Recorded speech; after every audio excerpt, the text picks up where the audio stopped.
Hello guys, നമസ്കാരം. This time for Dhurandhar ary ary Dhurandhar the revenge second പാർട്ടാണ്. നമുക്കറിയാം 19 world wide അല്ലെങ്കിൽ പാൻ ഇന്ത്യ റിലീസ് ആവുന്ന ഒരു ഇജാതി ഒരു പടം. അത് നമുക്കറിയാം. അതിന്റെ ഫസ്റ്റ് പാർട്ട് നമ്മൾ കണ്ടു. 3 മാസത്തിന് ശേഷം സെക്കൻഡ് പാർട്ട് ഇറങ്ങുന്നു. 3 മണിക്കൂർ 50 മിനിറ്റുള്ള സിനിമയാണ് ഇപ്പം പറയുന്നത്. സോ മക്കളെ, അതിന്റെ എക്സ്പെക്ടേഷൻ അല്ലെങ്കിൽ അതിന്റെ ഒരു ഡോസേജ് തരാൻ പോകുന്നത്, അല്ലെങ്കിൽ ബോക്സ് ഓഫീസിൽ ഉണ്ടാക്കാൻ പോകുന്ന ഒരു സംഭവം ഉണ്ട്. അത് വേറെ ലെവലായിരിക്കും. പടം കാണാത്തവരെ പോയിട്ട് കാണുക ദുരന്തർ ഫസ്റ്റ്. അപ്പൊ അതിന്റെ ആരി ആരി എന്ന് പറഞ്ഞൊരു ലിറിക്കൽ സോങ് അഗെയിൻ ശശ്വന്ത് സച്ദേവിന്റെ ആ ഫസ്റ്റിലെ പാട്ട് നമുക്ക് ഓർമ്മയുണ്ട്. അത് കൊടുത്തൊരു ഓളം, സോഷ്യൽ മീഡിയ ഉണ്ടാക്കിയ ഒരു ഓളം. അത് നല്ല രസമായിരുന്നു കേൾക്കാൻ വേണ്ടിയിട്ട്. ആരി ആരി എങ്ങനെയുണ്ട് നോക്കാം. ഇതും 2 മിനിറ്റ് 43 സെക്കൻഡ് മാത്രമേ ഉള്ളൂ. സോ ദുരന്തർ ദ റിവഞ്ച് ആരി ആരി, Ranveer Singh, Shashwat Sachdev and Aditya Dhar. Let's go man. Wow. Okay,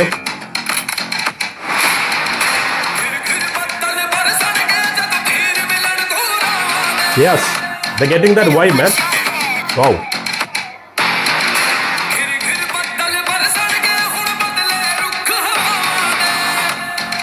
Watch your head. Wow. Oh, jadi voice ada.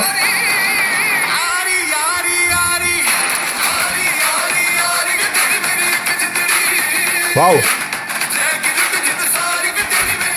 Nice.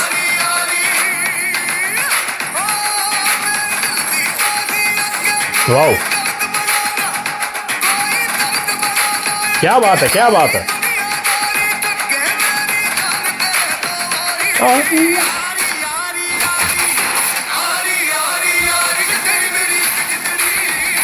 Shashwant Sachdev, one and only.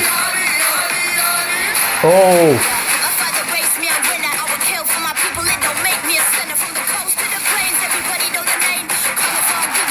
This rap, vera level. Man. Violence. Peak level violence. Come on.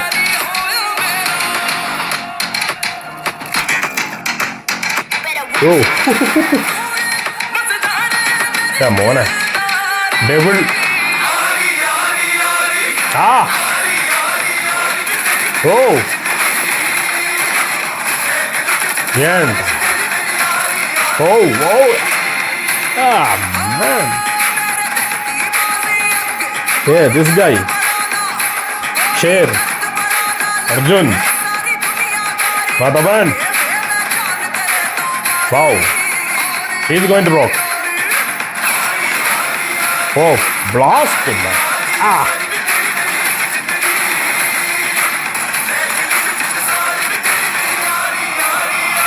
Wow.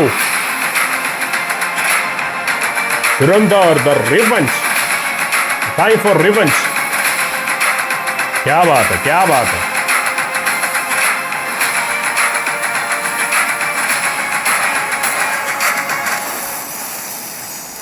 Wow. Dialogue. What we have seen now is an epic cinema experience. It's going to be an epic cinema experience in the theaters. 100% sure ആയിട്ടുള്ള ഒരു കാര്യമാണ്. Dhurandhar first കണ്ട് ഞെട്ടിത്തെരിച്ചിരിക്കുന്നിട്ട് ഒരു 3 മാസം കഴിയുമ്പോഴാണ് ഈ സാധനം എടുത്തു വരുന്നത്. എൻ്റെ സിനിമ കാണാത്തവരൊന്ന് കാണുക. ഇനി ഇഷ്ടപ്പെടാത്തവരുണ്ടാവും, ഒബ്വിയസ്ലി അത് രണ്ടിതാണ്. പക്ഷെ എനിക്ക് പേഴ്സണലായിട്ട് ഞാൻ ഇങ്ങനൊരു 3 മണിക്കൂറുള്ള സിനിമ ഇത്രയും ഫാസ്റ്റായിട്ട്, ഇത്രയും ഗ്രിപ്പിംഗ് ആയിട്ട്, ഇത്രയും എൻഗേജിങ് ആയിട്ട് ഞാൻ കണ്ടിട്ടില്ല. അങ്ങനത്തെ സിനിമ ഉണ്ടായിട്ടില്ല. ആൻഡ് ചില കാര്യങ്ങൾ, ചില സത്യങ്ങൾ, ചില നഗ്ന സത്യങ്ങൾ വിളിച്ചു പറയുന്നു. ഒരു ഇതുവരെ നടന്നിട്ടില്ലാത്തൊരു കാര്യമാണ്. പക്ഷെ അത് അവരെ രീതിയിലൊന്നും എടുത്തതാണ്. പക്ഷെ അതിൽ കുറേ കാര്യങ്ങൾ പറയുന്നുണ്ട്. The acting, the scenes, the blast, അല്ലെങ്കിൽ അത് വയലൻസ് സീനാണെങ്കിലും, ആ പാട്ടാണെങ്കിലും, action sequence, and epic and ആ ക്യാരക്ടർ ചെയ്ത ആൾക്കാർ, അർജുൻ രാംപാൽ, രൺവീർ സിംഗ്, സഞ്ജയ് ദത്ത്, മാധവൻ, എത്ര ആൾക്കാരാണ്. ബ്രില്യൻലി ഡൺ മാൻ, ബ്രില്യൻലി ഡൺ.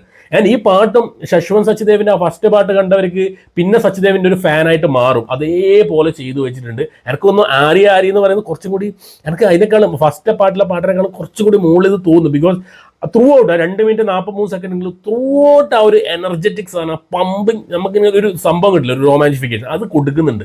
ആ ബീറ്റ് ആണെങ്കിലും ആ വോയിസ് ആണെങ്കിലും. മറ്റേത് ഫസ്റ്റ് ഒരു ക്ലാസിക്കൽ ടച്ച് ആയിരുന്നു പിടിച്ചത്, പക്ഷെ കുറച്ച് ഭാഗമായിരുന്നു ആ ക്ലാസിക്കൽ, പിന്നെ അങ്ങോട്ട് കുറച്ചൊരു സ്ലോ ഇതിൽ പോകുന്നുണ്ടായിരുന്നു. പക്ഷെ ഇത് വേറെ ലെവൽ സാധനം, അത് കത്തിച്ചുകൊണ്ടിരിക്കും, എന്നെ സോഷ്യൽ മീഡിയയിൽ കത്തിച്ചുകൊണ്ടിരിക്കുകയാണ്. ഏതായാലും മക്കളെ വേറെ ലെവൽ. ആൻഡ് കാണാനും കേൾക്കാനും അത് സീനൊക്കെ എജ്ജാതി സീനാണ് കൊടുത്തിരിക്കുന്നത്, തലയെല്ലാം അടിച്ച് പൊട്ടിക്കുകയല്ലേ, ലൈക്ക് എൻ്റെ അമ്മ വയലൻസ് അറ്റ് ദ പീക്ക് എന്ന് പറയുന്നത്. സോ മക്കളെ കാണാൻ ഇങ്ങനെ വെയിറ്റ് കൊണ്ടിരിക്കുകയാണ്. ഇപ്രാവശ്യം നെറ്റ്ഫ്ലിക്സോ അല്ലെങ്കിൽ നെറ്റ്ഫ്ലിക്സിൽ വരാനോ അല്ലെങ്കിൽ OTTയിൽ വരാനോ കാത്ത് നിൽക്കില്ല, ഞാനും നിൽക്കില്ല, നിങ്ങളും നിൽക്കരുത്. തിയേറ്ററിൽ പോവുക, കാണുക, എക്സ്പീരിയൻസ് ചെയ്യുക ദ റിവെഞ്ച് ദുരന്തർ. രൺവീർ സിംഗിന് അടുത്ത എന്തായാലും 100% ഉറപ്പാണ്, ഒരു നാഷണൽ അവാർഡിലെ 100% ഉറപ്പാണ്. 2026 മൂപ്പർ തൂക്കി 2 പടങ്ങൾ. എൻ്റെ അമ്മ ഫസ്റ്റ് 1200 കോടി, ഇത് എവിടെ കൊണ്ടുപോകുന്നു, ബോക്സ് ഓഫീസിൽ ഏത് തരത്തിലായിരിക്കും എന്നുള്ളൊരു യാതൊരു ഐഡിയ ഇല്ല. Is going to be a blast മക്കളെ. സോ അങ്ങനെ അപ്പോൾ 19 ആട് 3 ഉണ്ട്, ഇതുണ്ട്. ടോക്സിക്കൊക്കെ പോയിട്ടാ, ടോക്സിക്കൊക്കെ വിട്ടുപോയി. ടോക്സിക്കൊക്കെ പറഞ്ഞു നിങ്ങൾ കളിച്ചോ, നമ്മൾ കുറച്ച് പുറകെ കഴിഞ്ഞ് വന്നോളാം, മുട്ടി നിൽക്കാൻ പറ്റുന്നില്ല. ഏതായാലും നന്നായി, 2 സിനിമ 2 കുറച്ച് ടൈമൊക്കെ എടുത്തു വരട്ടെ. ഏതായാലും മക്കളെ 19 ദുരന്തർ ആൻഡ് ആട് 3. എൻ്റെ ഫസ്റ്റ് പ്രിഫറൻസ് എന്തായാലും ദുരന്തർ തന്നെ ആയിരിക്കും, ആൻഡ് ആട് 3 കൂടി ഉണ്ടാവും. സോ മക്കളെ നമുക്ക് സിനിമ കണ്ടുവന്ന് സംസാരിക്കാം. So thank you so much guys. Ary